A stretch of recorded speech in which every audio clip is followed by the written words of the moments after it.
हे हाय दोस्तों। पिछले कुछ दिनों से मैं वीडियो बना नहीं पाया हूँ क्योंकि मेरे पास कैमरा अवेलेबल नहीं था एंड शेड्यूल भी बहुत टाइट था मेरा। लेकिन इस बार मैंने ट्राई किया है, थोड़ा सा इन्वेस्ट भी किया है, थोड़ा सा माइक होने दो, लाइट सेटअप या कैमरा भी मैंने परचेस कर लिया है आप लोगों के लिए ही।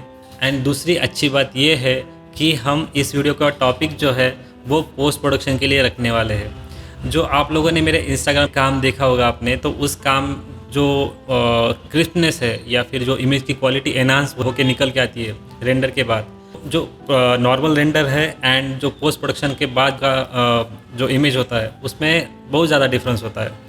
काफ़ी लोग ये जानते हैं कि पोस्ट प्रोडक्शन एक्चुअली काम करता है, लेकिन उनको प्रॉपर टेक्निक नहीं आती है। और कुछ लोगों को बैकग्राउंड कैसे क्रिएट करना है वो पता नहीं है एंड कुछ अलग ही कर देते हैं। पता नहीं, अभी सपोज़ लाल स्काई कर दिया या फिर बहुत ही नीला कर दिया, तो इससे क्या होता है, वो इमेज है ना अपनी आंखों को अच्छी नहीं लगती है और डेफिनेटली क्लाइंट को भी वो पसंद नहीं आती है।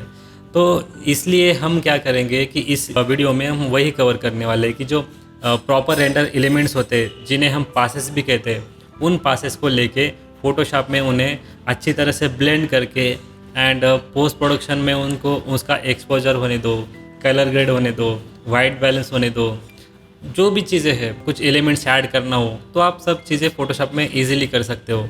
लेकिन मेरा एक मानना ये है कि जो जितना आपको रियल दिखाना है लोगों को, उतना आप 3D में ही ज़्यादातर मीन्स 90% आप 3D में ही करने की कोशिश कीजिए एंड जो बाकी जो बचेगा 10% वो पूरा आप फ़ोटोशॉप में करने की कोशिश कीजिए। जैसे स्काई ऐड करना होने दो या कुछ बर्ड्स फ्लाइंग है या कुछ छोटे मोटे साइड के जो ट्रीज़ होने दो, जो कंपोजिशन अपना पूरा होता है ना इमेज का, कि एक्चुअल क्लाइंट को कहाँ पे फोकस करवाना है, ये सब चीज़ें आप फ़ोटोशॉप में इजीली कर सकते हो।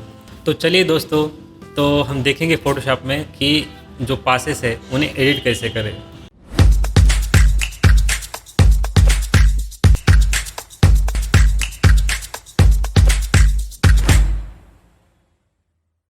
तो दोस्तों, जैसे कि आप देख रहे हैं, मैंने 3ds Max ओपन कर लिया है और ये मेरा मीन्स कमीशन वर्क ही है, तो रियल टाइम वर्क है। तो आपको समझ में आ जाएगा कि मैं रियल टाइम में क्या यूज़ करता हूँ, ठीक है। तो जो भी सीन होगा आपका, उसे एनहांस करने के लिए वीरे होने दो या जो भी अभी नए नए जो रेंडर आ रहे हैं, जैसे कोरोना हो गया, तो उनके रेंडर एलिमेंट्स होते हैं। रेंडर एलिमेंट्स जैसे होते हैं वो उन्हें आप पासेस भी कह सकते हो। ये पासेस एक्चुअली अभी कैसे सेव होते हैं मैं दिखाता हूँ। ये ऐसे अलग अलग तरह से ये सेव होते हैं। कुछ सपोज़ एम्बिएंट ऑक्लूजन हो गया या ग्लोबल इल्यूमिनेशन होने दो, लाइटिंग का होने दो, हर एक का रिफ्लेक्शन का अलग। तो हर एक सीन हर एक पास अलग अलग सेव होता है। तो इसका अच्छा काम यही होता है कि आप इसे फ़ोटोशॉप में इजीली ब्लेंड करके एक के ऊपर एक आप एनहांस करके एक अच्छा क्वालिटी आउटपुट निकाल सकते हो। ज़्यादातर लोगों को ये चीज़ें समझ में नहीं आती है या फिर उन्हें पता नहीं है, तो वो क्या करते हैं, सीधे सीधे जो रेंडर निकाला है उसे ही डायरेक्ट को क्लाइंट को दे देते हैं। तो वो जो क्रिस्पनेस होता है, मुझे बहुत जनों ने पूछा है कि सर आपके क्वालिटी इमेज में जो है ना, मैं इसका इमेज भी आपको निकाल के बताता हूँ।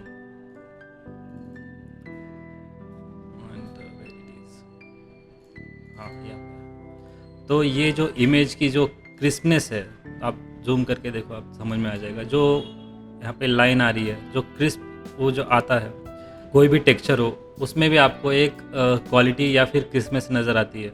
ये जो क्रिस्पनेस होती है, ये आपको ऐसे नहीं कि सिर्फ फ़ोटोशॉप में ही आपको करना है, ये आपको 3ds Max में ही जब वीरे में आप काम कर रहे हो उसी वक्त आपको ऐसा टेक्सचर बनाना पड़ता है कि आपको वो ज़्यादा पोस्ट प्रोडक्शन में उसमें करने की ज़रूरत ना पड़े। एंड यूट्यूब पे कमेंट करके पूछते हैं कि जो बैकग्राउंड है, आप बैकग्राउंड कैसे इस्तेमाल करते हो, या कि ये क्या 3D है या फिर ये फ़ोटोशॉप में यूज़ किया हुआ है। तो दोस्तों, मेरा उसमें 2 से 3 पॉइंट ऐसे होंगे, मैं आपको बताना चाहूँगा कि देखिए, अगर क्लाइंट का बजट आपका अच्छा है, ठीक है, आपको पता है कि ये चीज़ें कैसे काम करती है, तो आप डेफिनेटली आप रियल ट्रीज़ यूज़ कर सकते हो। और आपका सिस्टम पे जो कॉन्फ़िगरेशन है उस पे भी डिपेंड करता है। तो आप वो चीज़ें उसी तरह से आप ऐड कर सकते हो। तो क्या होता है, जो रियलिज़म है ना ऑटोमेटिकली निकल के आता है, तो आपको कुछ ज़्यादा करने की ज़रूरत नहीं होती है। हाँ, चलो आपके पास उतना हाईली कॉन्फ़िगर्ड मशीन नहीं है एंड क्लाइंट का बजट भी उतना नहीं है, 2000 2500 या 1000 ऐसे कुछ दे रहा है, उस वक्त आपको ये चीज़ें फ़ोटोशॉप में करनी है। तो ये जान सकते हो कि इंडिया में ये जो 3D का जो चल रहा है अभी, जो बहुत सारे आर्टिस्ट हैं जो अच्छा काम करते हैं, डेफिनेटली मुझसे भी अच्छा काम करते हैं, एंड कुछ लोग ऐसे हैं जो अभी सीख रहे हैं, नए हैं बंदे, तो उनको ये चीज़ें उतना पता नहीं है। तो दोस्तों मैं बता दूँ, तो मैं रियल ट्रीज़ यूज़ करता हूँ। अगर मैं मैक्स का फाइल भी दिखा दूँ, तो ये जो है ये रियल ट्रीज़ है, ठीक है। तो मैं जो कंपोजिशन मैं बोलता हूँ आपको कभी भी, तो ये कंपोजिशन कवर अप करने के लिए मैं उन्हें जैसे मुझे अच्छा लगता है उसी तरह से मैं उसे ऐड करते जाता हूँ। तो ये हो गई वो चीज़ें। अब रह गई दूसरी बात, जो स्काई एनवायरनमेंट होता है, तो जो HDRI से या फिर जो वीरे स्काई से निकल के आता है वो मुझे उतना पसंद नहीं है। तो सेव करते वक्त जो ये जो पासेस है, रेंडर एलिमेंट्स है, उन्हें सेव करते वक्त मैं उन्हें एज अ PNG सेव करता हूँ। अब ये कैसे करें, आप वीरे टैब में आइए, फ्रेम बफर में आइए, और आपका जो भी लोकेशन है वहाँ पे मैं .png देख सकते हो, उसे आप यहाँ से एज अ PNG सेव कर सकते हो, ठीक है। तो इस तरह से अब ये हो गई सेव करने की बात, और वो क्रिस्पनेस लाने की बात, और क्या यूज़ करते हो उसके बाद। अब कौन से रेंडर एलिमेंट्स ले सकते हो आप, तो दोस्तों इसमें बहुत सारे यहाँ पे जब ऐड कर सकते हो आप, यहाँ पे है ना बहुत सारे रेंडर एलिमेंट्स उन्होंने दे रखे हैं, ठीक है। आप अगर आपके पास टाइम है, या फिर मुझे ये कहना है कि आप हर एक को इस्तेमाल करके देखिए कि ये क्या कर रहा है, ठीक है। आप उनके ऑफिशियल साइट पे भी जाके आप देख सकते हो कि क्या चीज़ क्या काम करती है, ठीक है। अब जैसा मेरा काम है मुझे पसंद आता है, तो वो मुझे उतना टाइम नहीं मिल पाता है कि मुझे डेली 2 से 3 3Ds करने पड़ते हैं। तो वो जो डेडलाइन होते हैं, तो उसे अभी जैसे मुझे अभी संडे होने दो, या फिर थोड़ा सा वक्त मिल गया, मुझे 1 घंटा भी मिल गया, तो मैं स्टडी करने में यूज़ करता हूँ कौन सा एल्गोरिदम कैसे काम करता है, जो इन्होंने दे रखी है, जो वीरे में होने दो, जो भी होने दो, इस जो भी सेटिंग होने दो। तो हर एक की चीज़, हर एक का एक ये होता है दोस्तों कि ऐसे नहीं कि उन्होंने ऐसे ही देख रखा है या फिर डिफ़ॉल्ट यूज़ कर लो, ऐसे नहीं। आप हर एक का काम देखो, आप मेरा भी काम देखो, लेकिन आप खुद की तरह से, अपनी तरह से उसे एनहांस करने में, या फिर प्रैक्टिस करने में, या फिर आपका काम अच्छा सुधारने में यूज़ कर सकते हो, ठीक है। तो स्टडी और प्रैक्टिस ये जो चीज़ें हैं ना बहुत मायने रखती है। तो ये हो गई ज्ञान की बातें। अब जो क्या ऐड करनी है वो देखेंगे। अब इसमें देखिए, अब आपको सपोज़ कई बार क्या होता है जी, ये जो मैंने जितने ले रखे ना, मुझे ये सफिशिएंट है, ठीक है। अगर आपको लगता है तो आप और ले सकते हो। डिफ्यूज़ फ़िल्टर हो गया।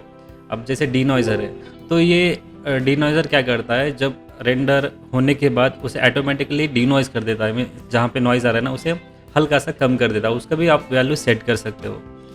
लेकिन अब ये जो डीनॉइज़र है, ये वीरे के पासेस में ये सेव नहीं होता है, ठीक है। ये आपको ऑटोमेटिकली वो रेंडर में ही करके देता है। तो बची ये 5-6 चीज़ें, ठीक है। और यहाँ पे भी और बहुत सारी चीज़ें आप डबल भी ऐड कर सकते हो। ऐसे नहीं कि एक ही बार एक की वैल्यू कम कर दिया, एक की वैल्यू ज़्यादा कर दिया, तो उस तरह से आप कर सकते हो। ये दोस्तों लॉजिक के ऊपर डिपेंड है कि आप कैसे यूज़ कर रहे हो इन्हें। सॉफ्टवेयर टूल्स ये सब चीज़ें हैं जो होती है ना, वो एक टेक्निकल चीज़ें होती है, लेकिन उसे इस्तेमाल करके आपको अपनी तरह से उसे यूज़ करके आपको एनहांस करनी है, ठीक है। यहाँ पे बहुत सारी आपको आप ट्राई कीजिए, ठीक है।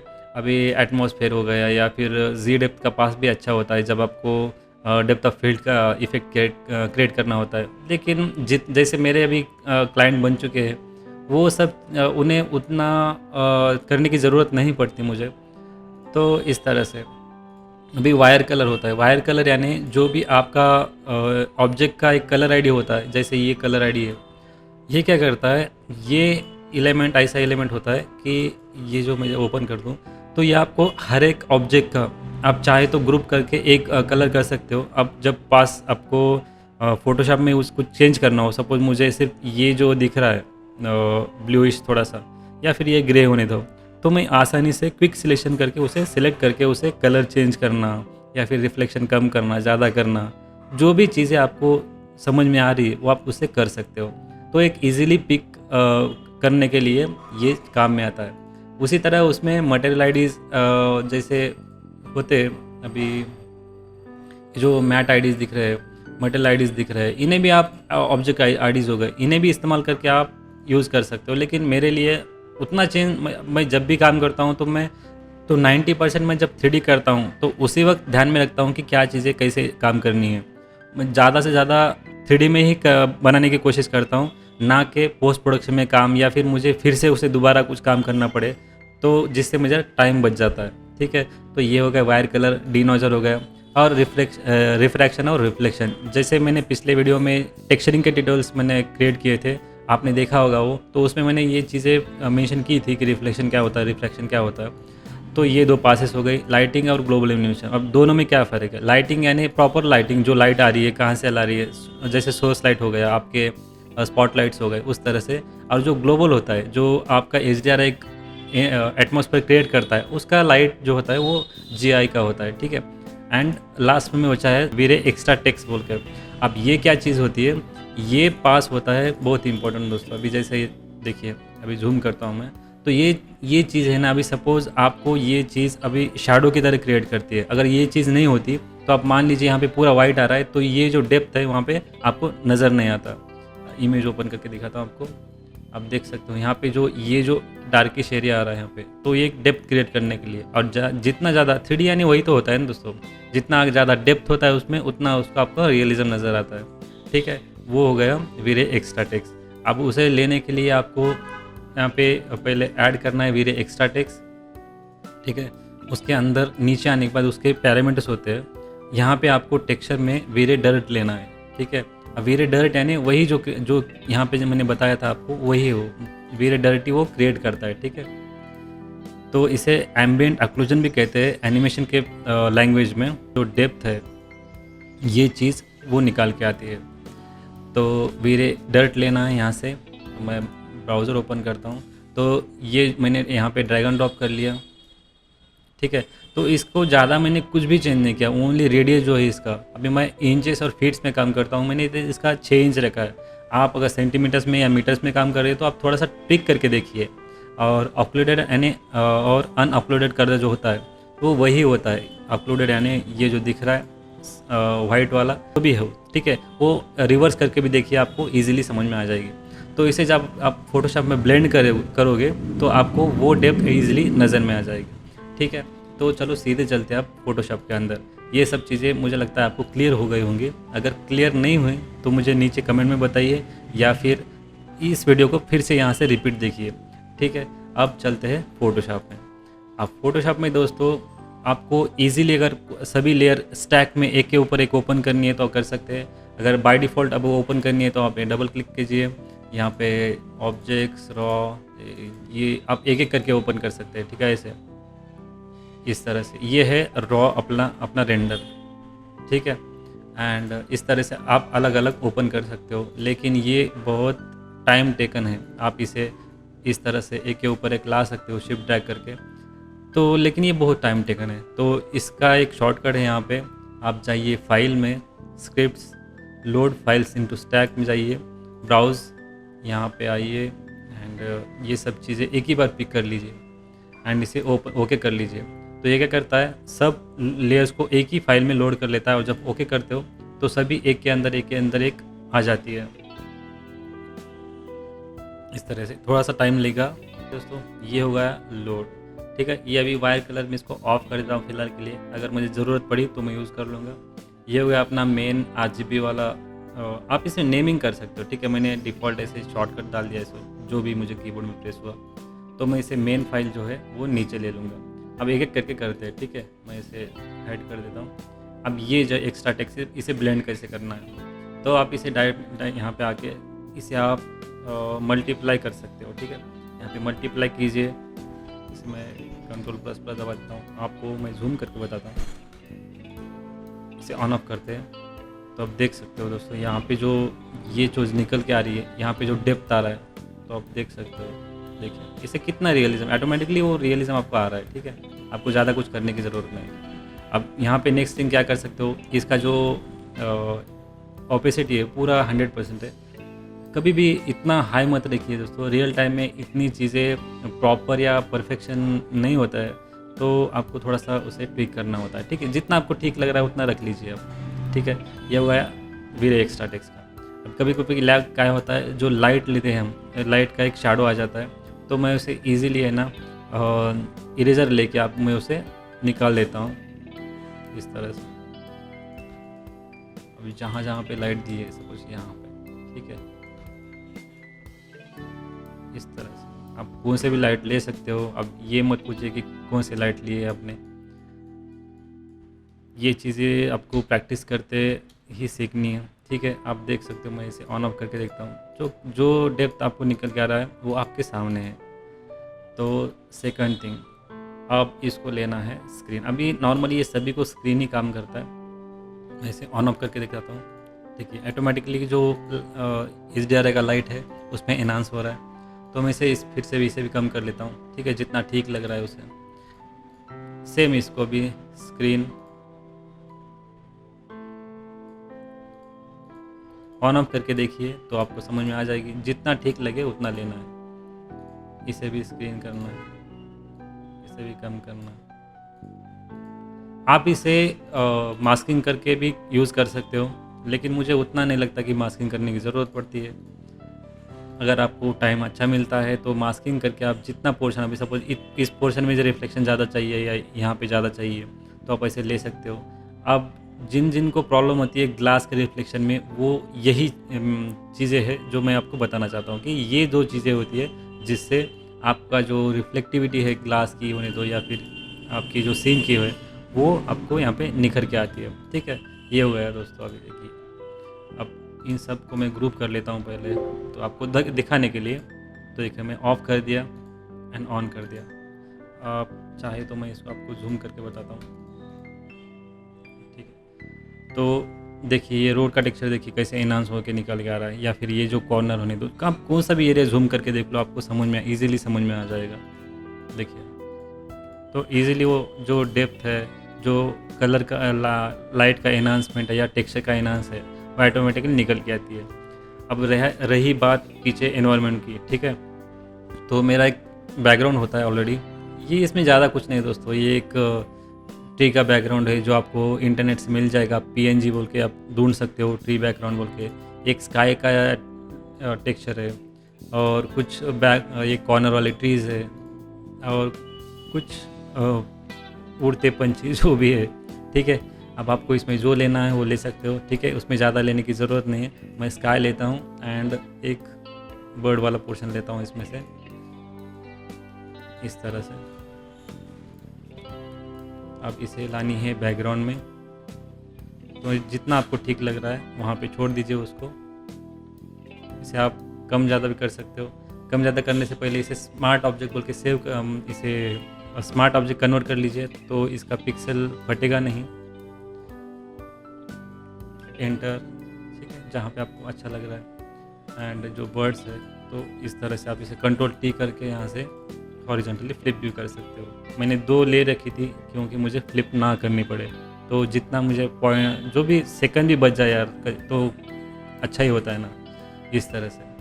तो अब ये जो वायर कलर है इसका काम क्या बताता हूँ। सपोज़ आपको किसी चीज़ का, सपोज़ मान लीजिए ये जो कलर है ग्रे दिख रहा है यहाँ पे, तो सपोज़ यहाँ पे मुझे आना है, यहाँ पे क्विक सिलेक्शन करना है इस तरह से, ठीक है। आप अगर इसे और अच्छा सा करना चाहते हो तो सिलेक्ट यहाँ पे कलर रेंज कर सकते हो, ठीक है।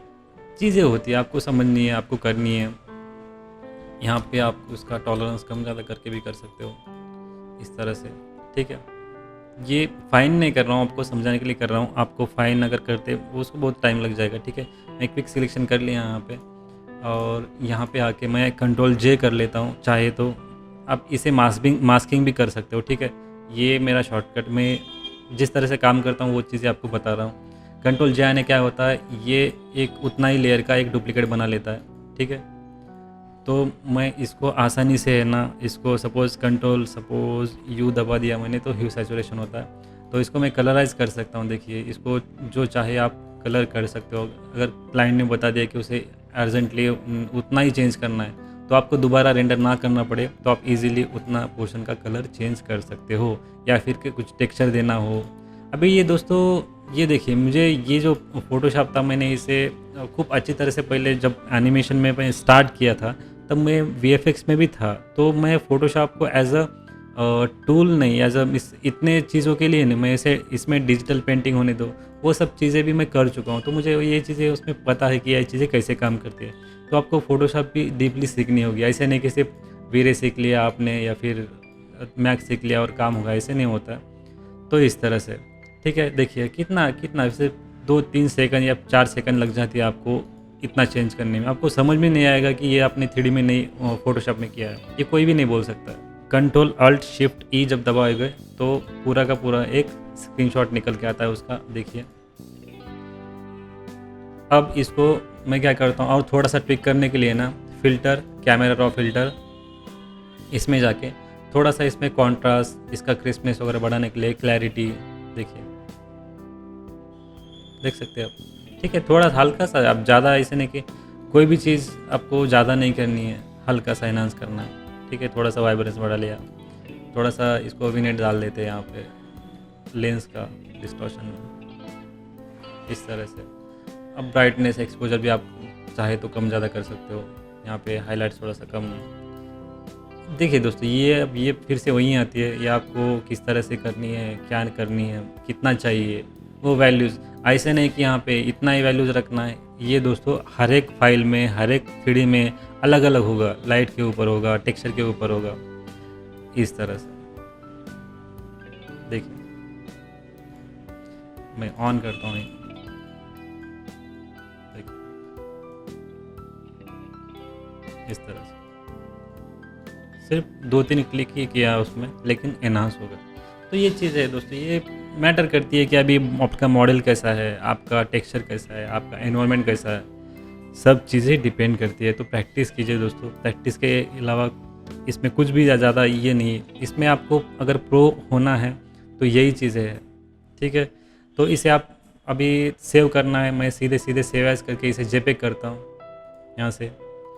अगर कोई बैनर बनवा रहा है किसी का, सपोज़ रो हाउसेस होती है बड़ी बड़ी, तो उसको उस वक्त आपको PDF सेव करनी है, बस उतना ही होता है। बाकी इसमें ज़्यादा ऐसे रॉकेट साइंस इसमें कोई नहीं है, ठीक है। जितना जेपेग का एक साइज़ होता है 5-6 MB या 6-7 MB तक बन जाती है फाइल, और इसका रिजोल्यूशन मैं नियर अबाउट 4K यूज़ करता हूँ। तो ठीक है, थोड़ा सा रेंडर टाइम ज़्यादा लग जाता है, लेकिन वो वर्थ है उसके लिए, ठीक है। अब ये इसे मैं फिर से सेव नहीं करूँगा क्योंकि मैंने ऑलरेडी सेव किया है ये, ठीक है। इस तरह से दोस्तों आप अभी, मुझे लगता है कि आपको चीज़ें समझ में आ गई होंगी, और बहुत जिन्होंने मुझे पूछा था। तो दोस्तों अभी ये जिनको पसंद आई या जिनको काम में आई, तो आपको पता है कि आपको मुझे कैसे बताना है। एक लाइक, एक सपोर्ट या कुछ भी करना है, कमेंट करना है। इंस्टा पे मैं एक्टिव रहता हूँ, इंस्टा पे फॉलो करना है, वहाँ पे कुछ पूछना हो तो पूछ सकते हो। हाँ, कुछ थोड़ा सा होता है, कुछ लोगों को मैं वक्त नहीं दे पाता हूँ क्योंकि मेरा स्केड्यूल है ना बहुत टाइट रहता है दोस्तों, क्योंकि आप समझ सकते हो ये चीज़ें, जब प्रोफेशनली काम करना हो, फैमिली होती है, ठीक है। अभी ये यूट्यूब में ऐसे ही कर रहा हूँ क्योंकि मेरी तरह जो स्टार्टिंग स्टेज में है तो उनको दिक्कत ना हो, इसलिए कर रहा हूँ। मैं जितना कोशिश हो सके मैं उतना देने की कोशिश कर रहा हूँ दोस्तों। हाँ, और एक चीज़, थोड़ा सा इनकम सोर्स भी बढ़ाने के लिए मैं कुछ लोग हैं, कुछ दोस्त है या फिर कुछ क्लाइंट बोलिए, उनको सीखना है मेरी तरफ से, तो मैं इंडिविजुअली हर एक को सिखा नहीं सकता हूँ। तो उस वक्त मैं ये कर सकता हूँ कि मैं pre recorded video as a subscription बोल के मैं दे सकता हूँ आपको। तो उसका एक अमाउंट रख दूँगा मैं आपको एक मेरे साइट पे, आप वहाँ पे आप जाके सब्सक्राइब करके आप इजीली सीख सकते हो जिन्हें सीखना है। तो मुझे थोड़ा सा उससे मुझे भी हेल्प हो जाएगी, और मुझे ये लगता है कि मैं जितना आपको दे सकूँ उतना देने की कोशिश करूँगा, ठीक है दोस्तों। तो मिलते हैं अगले वीडियो में कुछ ऐसे ही अमेजिंग कंटेंट के साथ। प्रैक्टिस कीजिए एंड सेफ रहिए। तो ये था दोस्तों मेरा टेक्निक जो मैं हर इमेज में इस्तेमाल करता हूँ। इसी के साथ आपको ये चीज़ें क्लियर हो गई होंगी, तो आशा करता हूँ यह वीडियो आपको पसंद आया होगा। तो पसंद आया तो एक लाइक तो बनता है दोस्तों। तो मैं आपके लिए क्योंकि एक्चुअली मैं यूट्यूबर नहीं हूँ, मुझे पता नहीं ये चीज़ें कैसे काम करती है, लेकिन मैं कोशिश कर रहा हूँ, ये आप लोगों के लिए कर रहा हूँ। आपको बता दूँ, मैं सिंगल हैंडेडली काम करता हूँ, मेरे पास कोई स्टाफ वगैरह नहीं है, लेकिन उसमें से भी मैं वक्त निकाल के संडे पूरा देखे ये पूरा वीडियो रिकॉर्ड करना, एडिट करना, ये सब चीज़ें आपको पता होंगी दोस्तों।